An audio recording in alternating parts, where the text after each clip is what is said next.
Guys, ನಾವು ಈ ಕೀಬೋರ್ಡ್ನ ಯಾವಾಗಲೂ ಯೂಸ್ ಮಾಡ್ತೀವಿ, ಯಾವಾಗಲೂ ಓದುತ್ತಾನೆ ಇರ್ತೀವಿ. ಆದರೆ ಇದರೊಳಗೆ ಏನಿದೆ ಬನ್ನಿ ಇವತ್ತಿನ ವೀಡಿಯೋದಲ್ಲಿ ತೋರಿಸ್ಕೊಡ್ತೀನಿ ಈ ಕೀಬೋರ್ಡ್ ಒಳಗೆ ಏನಿದೆ ಅಂತ. ಈ ಕೀಬೋರ್ಡ್ ಓಪನ್ ಮಾಡೋಕ್ಕೆ ನನಗೆ ಬೇಕು ಒಂದು ಸ್ಕ್ರೂ ಡ್ರೈವರ್. ಸೊ ಅದಕ್ಕೆ ಸೆಟ್ಟೆ ಹಿಡ್ಕೊಂಬಿಟ್ಟಿದ್ದೀನಿ. ಗೈಸ್, ಸ್ಕ್ರೂ ಡ್ರೈವರ್ ರೆಡಿಯಾಗಿದೆ. ಈಗ ಇದನ್ನ ಓಪನ್ ಮಾಡೋಣ. ಇದ್ರಲ್ಲಿ ನೋಡ್ರಿ ಎಷ್ಟು ಸ್ಕ್ರೂ ಇದ್ದಾವೆ ಅಂದರೆ ಇಲ್ಲಿ ನೋಡಿ ಎಲ್ಲ ಕಡೆ ಸ್ಕ್ರೂ. ಅದಲ್ದೇ ಇಲ್ಲಿ ನೋಡಿ ಇಲ್ಲಿ ತುಂಬಾ ಸ್ಕ್ರೂಗಳಿದ್ದಾವೆ. ಇವನ್ನೆಲ್ಲ ಓಪನ್ ಮಾಡಬೇಕು.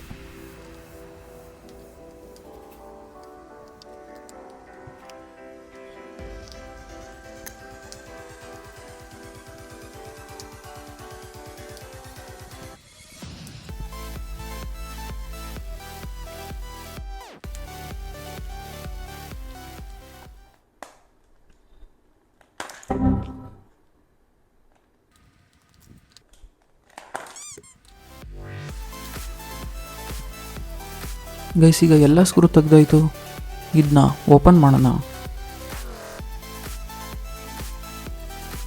ಗೈಸ್, ಇದೇನು ವೈಟ್ ನೋಡ್ತಿದ್ದೀರಲ್ಲ, ಇದು ಬ್ಯಾಕ್ ಲೈಟು. ಇದು ಎಲ್ಲ ಕೀಬೋರ್ಡಲ್ಲೂ ಇರಲ್ಲ, ಸ್ವಲ್ಪ ಕಾಸ್ಟ್ಲಿ ಮತ್ತು ಬ್ಯಾಕ್ ಲೈಟ್ ಯಾವುದಾದ್ರು ಆಪ್ಷನ್ ಇರುತ್ತೋ ಈ ಗೇಮಿಂಗ್ ಕೀಬೋರ್ಡ್ ಆಗಿರ್ಬೋದು, ಇದರಲ್ಲೆಲ್ಲ ಇರುತ್ತೆ.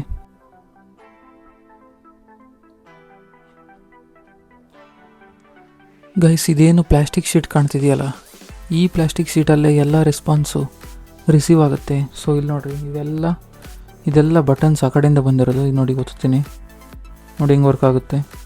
ಇದು ನೋಡಿದು ಈ ರಬ್ಬರ್ ಬಟನ್ಸ್ ಇಲ್ಲಿ ಟಚ್ ಆಗುತ್ತೆ. ಇಲ್ಲಿ ನೋಡಿ. ಸೊ ಇದೇನು ಪ್ಲಾಸ್ಟಿಕ್ ಇದೆಯಲ್ಲ, ಈ ಪ್ಲಾಸ್ಟಿಕ್ಕಲ್ಲೇ ಫುಲ್ಲು ಸರ್ಕ್ಯೂಟ್ ಇದೆ. ಸೊ ಇದೆಲ್ಲ ಏನಾಗುತ್ತೆ ಅಂದರೆ ರೆಸ್ಪಾನ್ಸ್ ಕರೆಕ್ಟಾಗಿ ಸೀದಾ ಹಿಂಗೋಗಿ ಇಲ್ಲಿ ಪ್ರೊಸೆಸರ್ ಇರುತ್ತೆ. ಸೊ ಇದೇನು ಬ್ಲ್ಯಾಕ್ ಚಿಪ್ ನೋಡ್ತಿದ್ದೀರಲ್ಲ, ಇದೇ ಪ್ರೊಸೆಸರು ಇಲ್ಲಿ ಪ್ರೋಸೆಸ್ ಆಗಿ ಆಮೇಲೆ ವೈರ್ ಮುಖಾಂತರ ಲ್ಯಾಪ್ಟಾಪ್ಗೆ ಹೋಗುತ್ತೆ. ಲ್ಯಾಪ್ಟಾಪಲ್ಲಿ ನಾವೇನು ಟೈಪ್ ಮಾಡ್ತೀವೋ ಅಲ್ಲಿ ಡಿಸ್ಪ್ಲೇ ಆಗುತ್ತೆ. ಗೈಸ್, ಈ ಶೀಟೇ ಹೊರಗೆ ತೆಗೆದ್ಬಿಟ್ಟೆ. ಇಲ್ಲಿ ನೋಡ್ರಿ ಹೆಂಗಿದೆ ಇದು. ಇದು ನಿಜವಾಗ್ಲೂ ಕಂಡಕ್ಟಿವ್ ಮೆಟೀರಿಯಲ್ ಅನ್ಸೋದೇ ಇಲ್ಲ. ಬಟ್ ನಾವೇನು ಕ್ಲಿಕ್ ಮಾಡ್ತೀವಿ ನೋಡಿ, ಅದು ಇದರಲ್ಲಿ ಪಾಸ್ ಆಗುತ್ತೆ. ಪಾಸಾಗಿ ಇಲ್ಲಿ ನೋಡಿ, ಇದು ಇನ್ಪುಟ್ ಔಟ್ಪುಟ್ ಎರಡು ಥರನೂ ವರ್ಕ್ ಆಗುತ್ತೆ. ಸೊ ಇದು ಇಲ್ಲೇನು ಬೋರ್ಡ್ ಕಾಣ್ತಿದೆಯಲ್ಲ, ಈ ಬೋರ್ಡ್ಗೆ ಇನ್ಫಾರ್ಮೇಷನ್ ಹೋಗುತ್ತೆ. ಅದು ಪ್ರೋಸೆಸ್ ಮಾಡಿ ಲ್ಯಾಪ್ಟಾಪಿಗೆ ಕಳಿಸುತ್ತೆ. ಗೈಸ್, ಇಲ್ಲೇನು ನೋಡ್ತಿದ್ದೀರಲ್ಲ, ಇದೇ ಪ್ರೊಸೆಸರು. ಇದು ನೋಡ್ತಾ ಇದ್ದೀರಲ್ಲ, ಇದು. ಗೈಸ್, ಈ ಶೀಟ್ ಕ್ಲೀನಾಗಿ ನೋಡಿದ್ರೆ 3 ಲೇಯರಿಂದ ಆಗಿರುತ್ತೆ. ಇಲ್ಲಿ ನೋಡಿ. ಸೊ ಇದೊಂದು ಲೇಯರಾ, ನೆಕ್ಸ್ಟು ಇದೊಂದು ಲೇಯರು ಮತ್ತು ಇದೊಂದು ಲೇಯರು.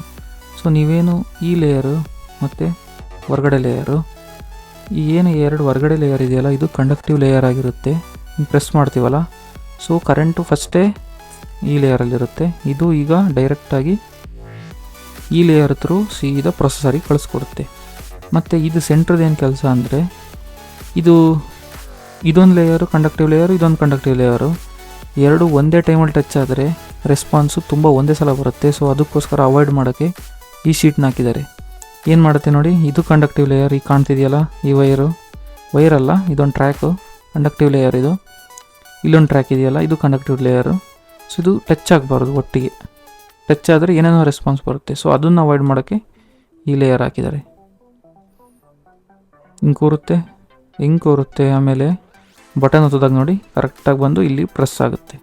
ಇಲ್ಲಿ ಪ್ರೆಸ್ ಆದಾಗ ರೆಸ್ಪಾನ್ಸು, ಇದು ಔಟ್ಪುಟ್ ಅಲ್ವಾ, ಇಲ್ಲಿ ಬಂದು ಪ್ರೊಸೆಸರ್ಗೆ ರೀಚ್ ಆಗುತ್ತೆ. ಗೈಸ್, ನೀವೇನು ಇದು ನೋಡ್ತಿದ್ದೀರಲ್ಲ, ಇದು ಓಪನ್ ಸರ್ಕ್ಯೂಟ್ ಇರುತ್ತೆ ಇದರಲ್ಲಿ. ಸೊ ನಾವೇನು ಕೀ ಒತ್ತಿದಾಗ ಸರ್ಕ್ಯೂಟ್ ಕ್ಲೋಸ್ ಆಗುತ್ತೆ. ಸರ್ಕ್ಯೂಟ್ ಕ್ಲೋಸ್ ಆದಾಗ ಒಂದು ಸಣ್ಣ ಸಿಗ್ನಲ್ಲು ಲ್ಯಾಪ್ಟಾಪಿಗೆ ಕಳಿಸ್ಕೊಡುತ್ತೆ ಅಥವಾ ಕಂಪ್ಯೂಟ್ರಿಗೆ ಕಳಿಸ್ಕೊಡುತ್ತೆ. ಆಗ ರೆಸ್ಪಾನ್ಸು ಡಿಸ್ಪ್ಲೇ ಆಗುತ್ತೆ. ಗೈಸ್, ನಾವಿಲ್ಲಿ ಯಾವುದೋ ಒಂದು ಬಟನ್ ಒತ್ತೀವಿ ಅಂದ್ಕೊಳ್ಳಿ. ಇದು ಯಾವುದು ಅಂತ ಕರೆಕ್ಟಾಗಿ ಕಂಡುಹಿಡಿಯೋದು ಈ ಪ್ರೊಸೆಸರ್ ಚಿಪ್ಪು. ಅದು ಕಂಡುಹಿಡಿದು ಆಮೇಲೆ ಲ್ಯಾಪ್ಟಾಪಿಗೆ ಕಳಿಸುತ್ತೆ. ಗೈಸ್, ಇದೆಲ್ಲ ನಾವು ಈಗ ಒತ್ತೀವಲ್ಲ ರೆಸ್ಪಾನ್ಸು, ಇದೆಲ್ಲ ಮಿಲಿ ಸೆಕೆಂಡ್ಸಲ್ಲಾಗುತ್ತೆ. ಸೊ ಅದಕ್ಕೋಸ್ಕರ ನೀವು ಒಂದೇ ಟೈಮಲ್ಲಿ 4-5 ಕೀ ಪ್ರೆಸ್ ಮಾಡಿದ್ರೂ ಕೂಡ ಅದು ರೆಸ್ಪಾನ್ಸ್ ಈಸಿಯಾಗಿ ತಗೊಳುತ್ತೆ. ಪ್ರೋಸೆಸ್ ಮಾಡಿ ಕಂಪ್ಯೂಟ್ರಲ್ಲಿ ಡಿಸ್ಪ್ಲೇ ಆಗುತ್ತೆ. ಗೈಸ್, ಇದರಲ್ಲಿ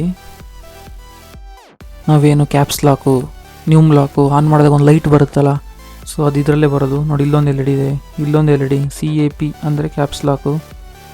ಇದು ನ್ಯೂಮ್ ಲಾಕ್, NUM ಹಾಕಿದ್ದಾರೆ ನೋಡಿ. ನ್ಯೂಮ್ ಲಾಕ್ ಆನ್ ಆದಾಗ ಈ ಲೈಟು, ಇದು ಸ್ಕ್ರೋಲ್ ಲಾಕ್ ಆನ್ ಆದಾಗ ಈ ಲೈಟ್ ಆನ್ ಆಗುತ್ತೆ. BL ಬ್ಯಾಕ್ ಲೈಟು, ಇದು ಸೀದಾ ಆ ಶೀಟ್ ಇದೆಯಲ್ಲ ಆ ಶೀಟಿಗೆ ಹೋಗಿ ಬ್ಯಾಕ್ಲೈಟ್ ಆನ್ ಆಗುತ್ತೆ. ಇದು ಸೋರ್ಸು, ಅದೇ USB ಟೈಪ್ ಎ ಪೋರ್ಟ್ ಇದೆಯಲ್ಲ ಅದರಿಂದ 4 ವೈರ್ ಬರುತ್ತೆ ನೋಡಿ, ಒಂದು D+, D-, G and V. Guys ಈಗ ಇದನ್ನ ವಾಪಸ್ ಫಿಕ್ಸ್ ಮಾಡೋಣ. ಸೊ ಯಾರ್ಯಾರು ಮಿಸ್ಸಾಗಿ ಏನಾದರೂ ಓಪನ್ ಆಗಿದ್ರೆ ಅಥವಾ ಏನಾದರೂ ಪ್ರಾಬ್ಲಮ್ ಆಗಿದ್ರೆ ಈ ಥರ ಓಪನ್ ಮಾಡಿ ನೀವು ಕೂಡ ರೆಡಿ ಮಾಡ್ಕೋಬೋದು. ಅಂಥದ್ದೇನು ಡೀಪಾಗಿ ರೆಡಿ ಮಾಡೋಕ್ಕಾಗಲ್ಲ. ಸೊ ಇಲ್ಲೇನು ಕಂಡಕ್ಟಿವ್ ಲೇಯರ್ ಬಂದು ಕೂರುತ್ತಲ್ಲ ಆ ಜಾಗ ಸ್ವಲ್ಪ ಲೂಸ್ ಆಗಿರುತ್ತೆ. ಸೊ ಅದಕ್ಕೋಸ್ಕರ ಅದು ವರ್ಕ್ ಆಗ್ತಿರಲ್ಲ ಕೀಬೋರ್ಡು. ಸೊ ಅದು ಸ್ವಲ್ಪ ಕ್ಲೀನ್ ಮಾಡಿಬಿಟ್ಟು ಆ ಪಾರ್ಟ್ ಇರುತ್ತಲ್ಲ ಅದನ್ನ ಕ್ಲೀನಾಗಿ ಕೂರಿಸಿದ್ರೆ ಪಕ್ಕಾ ವರ್ಕ್ ಆಗುತ್ತೆ. ಗೈಸ್ ಈಗ ಕನೆಕ್ಟ್ ಮಾಡಿದ್ದೀನಿ ನೋಡಿ, ನ್ಯೂಮ್ ಲಾಕ್ ಲೈಟ್ ಆನ್ ಆಗಿದೆ. ಗೈಸ್ ನೋಡಿದ್ರಲ್ಲ ಕೀಬೋರ್ಡ್ ಒಳಗೆ ಏನಿರುತ್ತೆ ಅಂತ. ವಿಡಿಯೋ ಏನಾದರೂ ಇಷ್ಟ ಆಗಿದ್ರೆ ಒಂದು ಲೈಕ್ ಮಾಡಿರಿ. ಇನ್ನೂ ಇಂಥದೇ ಸ್ಪೆಷಲ್ ಆಗಿರೋ ವಿಡಿಯೋ ಬೇಕು ಅಂತ ಚಾನಲ್ಗೆ ಸಬ್ಸ್ಕ್ರೈಬ್ ಮಾಡ್ಕೊಳ್ರಿ. ನೆಕ್ಸ್ಟ್ ವಿಡಿಯೋದಲ್ಲಿ ಸಿಗ್ತೀನಿ. ತನಕ take care, by from detox.